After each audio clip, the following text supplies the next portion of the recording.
നമസ്കാരം. ഫുക്രിയിലേക്ക് സ്വാഗതം. ഇഷാൻ കിഷൻ ഇടക്കാലത്ത് വലിയ വിവാദങ്ങളിലൊക്കെ പെട്ടു. ഇന്ത്യക്ക് വേണ്ടി കളിക്കാൻ തയ്യാറായില്ല, അങ്ങനെയൊക്കെ പ്രശ്നങ്ങളുണ്ടായി. ഇന്ത്യൻ ടീമിൽ നിന്ന് പുറത്താക്കപ്പെട്ടു. IPL പ്രാധാന്യം കൊടുത്തു ഇന്ത്യൻ ടീമിനേക്കാൾ. അങ്ങനെയൊക്കെ പ്രശ്നങ്ങൾ വന്ന് മുടങ്ങിപ്പോയ ഒരു ഇഷാൻ കിഷൻ വീണ്ടും ഉജ്ജ്വലമായിട്ട് തിരിച്ചു വന്നിരിക്കുകയാണ്. ഇന്നലെ ചെന്നൈ സൂപ്പർ കിങ്സിനെതിരെ ഇഷാൻ കിഷൻ കളിച്ച ഒരു പക്വതയുള്ള ഇന്നിങ്സ് അതിഗംഭീരമായിരുന്നു. 47 പന്തിൽ 70 റണ്ണടിച്ചു. അവസാന ഓവറിന് തൊട്ട് മുമ്പാണ് അദ്ദേഹം പുറത്തായത്.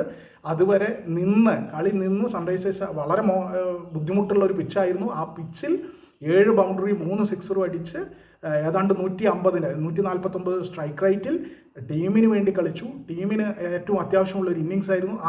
അതിന് പാകമായിട്ടുള്ള പക്വതയോടുകൂടി ഇഷാൻ കിഷൻ കളിച്ചു. ഈ സീസണിൽ പാറ്റ് കമ്മിൻസ് ആദ്യ കുറച്ച് കളികളിൽ പരിക്കുമായി പുറത്തിരുന്നപ്പോൾ ടീമിനെ നയിച്ചത് ഇഷാൻ കിഷനായിരുന്നു. നയിക്കുമ്പോഴും ക്യാപ്റ്റൻ ആകുമ്പോഴും ഗംഭീരമായിട്ടുള്ള പെർഫോമൻസ് ആയിരുന്നു. ക്യാപ്റ്റൻസിയിലും അതെ, ബാറ്റിങ്ങിലും അതെ ഇഷാൻ കിഷൻ്റേത്. തീർച്ചയായിട്ടും ഇഷാൻ കിഷനൊക്കെ ഒരു ബാറ്റർ എന്ന നിലയിൽ വേറൊരു മെച്യൂരിറ്റി ലെവലിലേക്ക്, വേറൊരു പക്വതയിലേക്ക് വളർന്നിരിക്കുന്നു എന്ന് പറയാതെ വയ്യ.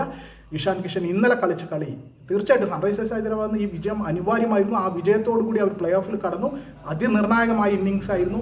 ആ ഇന്നിങ്സിന് ഒരു മനോഹാരിത ഉണ്ടായിരുന്നു. അത് ഗംഭീരമായിരുന്നു എന്ന് തന്നെ പറയാതെ വയ്യ. ആ ഇന്നിങ്സ് എങ്ങനെയാണ് രൂപപ്പെടുത്തിയെടുത്തത്, വളരെ ബുദ്ധിപൂർവ്വം രൂപപ്പെടുത്തിയെടുത്ത ഇഷാൻ കിഷൻ തീർച്ചയായിട്ടും ഇന്ത്യക്ക് വലിയ ഭാവി പ്രതീക്ഷകളുള്ള ഒരു പ്ലെയറായിട്ട് ആണ് ഈ IPL സീസൺ അവസാനിപ്പിക്കുന്നത്. അവർ അവസാനിച്ചിട്ടില്ല, അവർക്ക് പ്ലേ ഓഫ് ഉണ്ട്, ചാമ്പ്യന്മാരാകാൻ ഇനിയും സാധ്യതയുണ്ട്.